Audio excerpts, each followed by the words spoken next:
bonjour à tous, je suis avec Dany et en fait c'est pas ma chaîne YouTube, c'est la sienne. Voilà. Je vous présente Dany. Voilà, donc il va booster ma chaîne, je le remercie d'avance. Bonjour, moi je m'appelle Daniel, Dany pour le groupe, hein, c'est mon pseudo on va dire. Et c'est aussi le nom de ma chaîne puisque c'est la chaîne de Dany.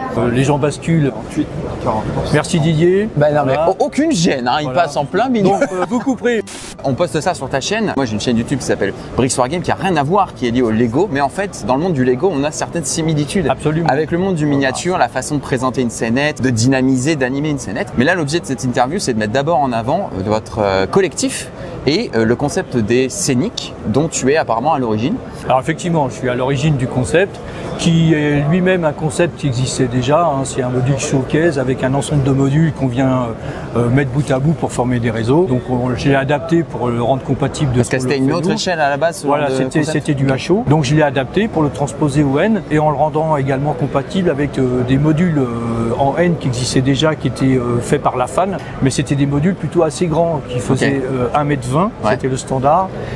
Sur 40 de profondeur, je trouvais que c'était encore trop grand, notamment pour des gens qui sont petitement logés ou qui n'ont pas la place pour stocker, etc.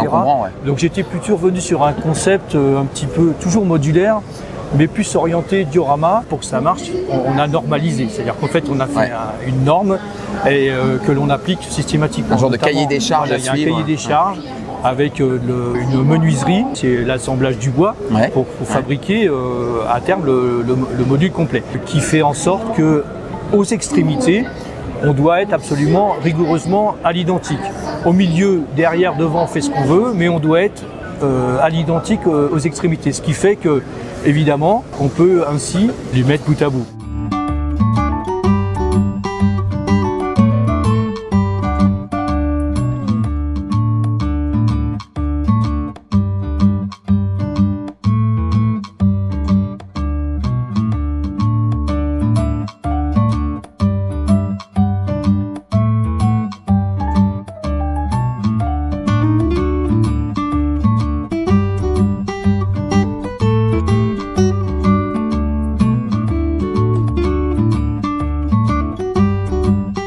Dans la mesure où ce sont des scènes que l'on met les unes derrière les autres, on n'est pas tenu comme sur certains réseaux modulaires ou réseaux tout court d'ailleurs, où en fait on a une vue d'ensemble, c'est-à-dire qu'en fait on est tenu sur tous les modules qui composent le réseau d'avoir une certaine homogénéité. On peut passer du désert à la neige.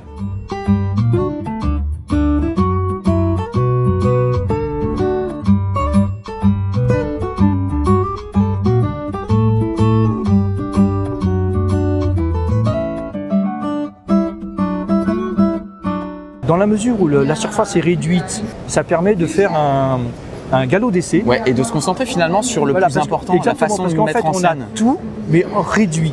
Donc en fait, on va passer par toutes les étapes, toutes les compétences qu'il faut acquérir, mais sur une petite surface. On n'imagine pas en fait que c'est chronophage. Au début, on est animé par le désir de vouloir faire quelque chose de sympa. En prenant son temps, c'est entre 1 mois et 2 mois. En s'y tenant bien, en travaillant 1 heure ou 2 par jour, en 2 mois, il sort. Et ensuite, il est interconnectable avec, les voisins. Là, vous êtes notamment plusieurs à avoir amené 1, 2, 3 réseaux différents. Voilà. Les gens qui passent nous disent on a voyagé.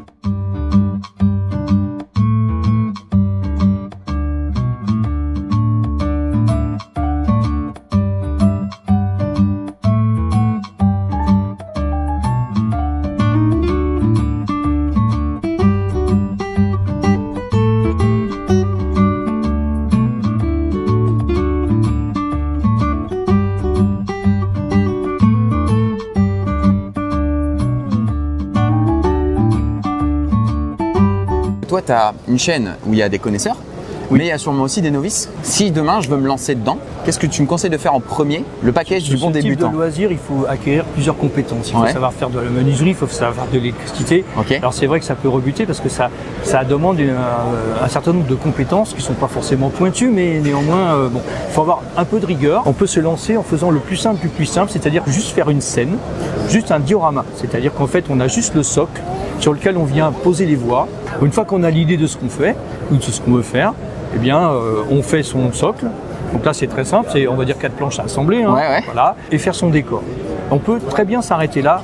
Si on est un peu perdu, on peut passer par le forum du N. C'est un forum public où on retrouve à peu près tous les hennistes de France et de Navarre. Donc c'est un gros site qui marche très bien avec beaucoup d'activités. Dessus, on y trouve absolument tout ce qu'il faut pour pouvoir réaliser un module avec une kyrielle de tutoriels qui permet à chacun d'évoluer pas à pas.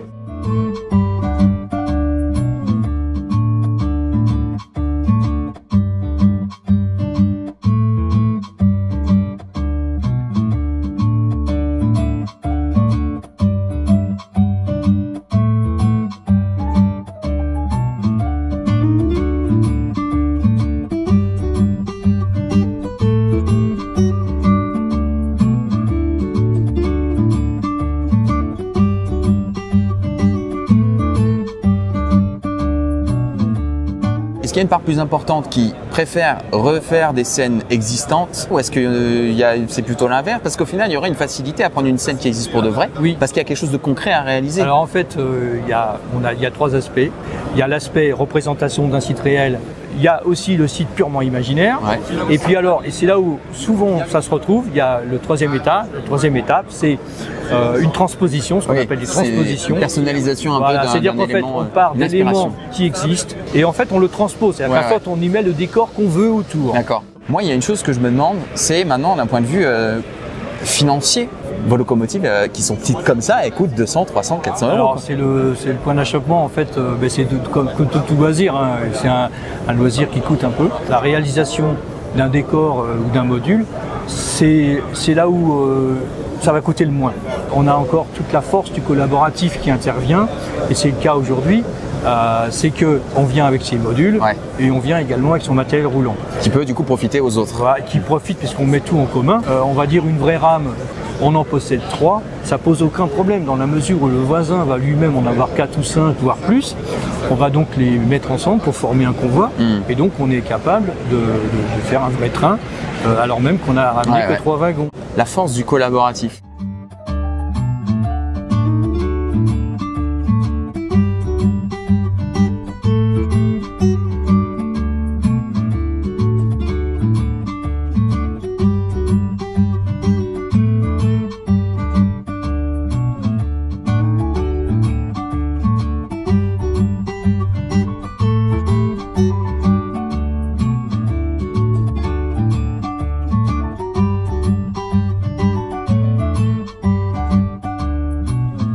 L'aspect collaboratif et l'aspect exposition, il y a un réel, une réelle ambiance, une réelle alchimie. Ouais. On se rencontre même en dehors de ces expositions, globalement. Il y a une espèce de cohésion qui s'installe et puis il y a une ambiance très particulière à la fois pour nous, parce qu'on prend du plaisir à faire rouler et un plaisir à partager parce qu'on vient d'abord pour faire plaisir aux spectateurs. Après, on se fait effectivement plaisir à nous puisqu'on fait rouler notre Bien sûr, c'est votre plaisir.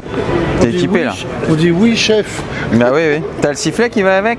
Non, faut que j'en trouve un. Faut trouver un sifflet. Trouvez un sifflet pour cet homme, s'il vous plaît. Là, maintenant. Ils sont une vingtaine quand même sur le stand, ça veut dire que ça demande beaucoup d'organisation de par déjà le fait de fonctionner de la même façon, mais en plus il y a plein de postes à occuper, il y a le fait de lancer les rames de train à l'intérieur, le fait de les surveiller un peu partout. Je vous apprendrai rien en disant qu'il faut aussi surveiller les visiteurs pour qu'ils mettent pas leurs petites mémines partout. Du coup ça demande énormément d'organisation, de cohésion et c'est pour ça qu'ils font ce petit briefing là juste avant de démarrer le week-end, c'est super important. Eux c'est un peu une mini expo dans l'expo, c'est pas du tout évident à organiser.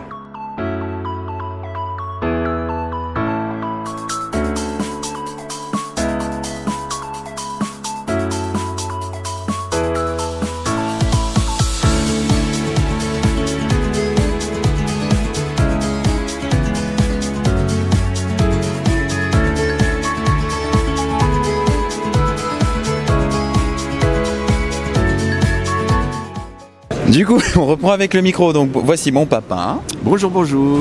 Et on va faire un brief juste des différents postes parce que là, vous avez pu voir sur la vidéo qu'il y avait tout un brainstorming de qui est-ce qui va faire quoi, qui. Et moi, j'y connais rien. Donc je vais laisser la parole à mon papa qui va vous expliquer les différents postes parce que tu disais qu'il y a 62 mètres. Il y a plus de 60 mètres de réseau, donc c'est extrêmement long. Ça représente 20 km de voies. Donc ça veut dire c'est déjà une belle portion de voie ferrée. Beaucoup de modules, ça veut dire beaucoup de gestion. Ouais. D'autant plus que c'est compliqué par le fait qu'il y a 2 portions qui sont en voie unique. D'habitude, c'est une voie double, c'est-à-dire que les trains se croisent. Ouais, ok. Alors qu'il existe des portions, même dans le réel, et il y en a même pas mal, en voie unique. Et la voie unique se gère, puisque quand un train va dans un sens, il ne faut pas qu'il y en ait un autre qui arrive dans l'autre. Ça paraît tellement logique. Il y a une navigation avec des feux rouges. Ce qui veut dire qu'il faut une gestion particulière. On a besoin en priorité de gens qui gèrent cette voie unique. Donc la voie unique est gérée par un aiguillage à chaque extrémité. Du coup, je suis avec Patrice. Ça fait 5 minutes que je lui tiens la grappe. Il m'explique le système du coup des aiguillages avec la petite badine en métal qui est là. Tu bascules l'aiguillage qui se trouve là-bas derrière l'arbre. Et ça fait aussi changer ce que tu appelles le tronçon. Donc c'est la partie alimentée en électricité pour que le train puisse rouler. C'est ça. Et donc là, tu as des voyants verts. Hein, c'est surtout une surveillance. pour t'assurer que ce soit bien... ce soit alimenté quand le train va passer. On a un schéma ici qui représente les voies ferrées qui sont là. Et donc là, vous voyez que ça se sépare en deux ici là-bas et c'est représenté ici. La double voie qui vient sur une voie unique. Donc là, ce qu'il faut comprendre, c'est que le tronçon qui se trouve le plus au fond pour nous ici, là-bas, n'est pas alimenté par l'électricité. Donc le train ne pourra pas rouler. Et là, ça a basculé, c'est l'inverse. Ok. C'est bon. Regarde, tu passes bien à la caméra. Là. Regarde. Magnifique. Génial. Bon, magnifique. Je vais passer sur YouTube. Donc, en fonction du sens du train qui arrive, il faut une personne à chaque aiguillage pour savoir de quel sens il doit mettre l'aiguillage. Quand on passe d'une voie unique à une voie double, ça ne peut pas se faire automatiquement. Quand il y a un train qui arrive dans un sens alors qu'il y a un autre qui est engagé en voie unique dans l'autre sens, il faut que l'autre, il attende que le premier soit passé sur la voie unique, reprenne l'autre aiguille. Côté exposant, enfin côté coulisses, il n'y a plus de voie unique. Au début, on avait de la voie unique, mais on n'en a plus maintenant. D'accord, c'est que la double voie partout. Donc les problèmes à gérer sont différents. C'est les rattrapages de train. Il faut qu'on voit les vitesses des trains pour pas qu'ils se rentrent dedans. C'est les distances de sécurité entre chaque train. Même dans, voilà, c'est ça, gérer les distances de sécurité, gérer les changements de convois, puisque à un moment donné, on peut se retrouver avec un nombre de convois supérieur à ce qu'on peut faire rouler. Donc il y en a qu'il faut stocker, qu'il faut garer. Et puis la création des convois, le changement des convois pour créer une animation. Ouais, c'est ça, parce qu'il faut que le visiteur, finalement, il s'ennuie pas et qu'il attende pas que le train revienne. Voilà, surtout à 60 mètres. Ça fait très long quand même. Très long. S'il y avait un train seulement qui tournait, ça fait parce que même si plusieurs minutes. Même si les scénettes sont très chouettes, il faut quand même donner un peu d'animation. Voilà. Bien sûr. Il y a aussi la gestion des visiteurs. C'est-à-dire qu'il faut surveiller que les visiteurs. Et c'est même un élément vachement important. Ils mettent pas leurs doigts dans les trains. Oui, alors ça, il y a le côté surveillance, le flicage. Voilà, de flicage, on va dire. Voilà, c'est du flicage. Mais il y a aussi tout simplement les gens qui posent des questions. Surtout sur un réseau comme ça, là, on va avoir plein de gens qui vont nous poser des questions. Parce que la longueur, pourquoi. Avant que tout le monde se dispatche, vous êtes parti. Vous êtes mis d'accord sur le fait que vous soyez 2 par poste, parce que vous êtes 16. Mais ça veut dire que sur ces moments d'échange, il y en a forcément 1 ou 2 ou 3 qui seront pris dans des bavardages à droite à gauche. C'est ça qu'on a oublié de dire d'ailleurs dans le briefing, c'est vachement important. Du coup, revenez tous. On s'est aperçu que ceux qui sont à des postes clés, qui sont interviewés, j'allais dire, qui sont en discussion avec des visiteurs, qui sont très intéressés. Donc, et on part un petit peu dans les discussions et on oublie complètement de gérer. Donc le nombre d'accidents qu'il y a à cause de ça, c'est incroyable. Donc finalement, il faudrait presque des rôles spécifiques. Donc il faut des rôles spécifiques, comment on dit ça. Genre là, tiens, il y a une question, Michel, vas-y. Voilà, c'est ça.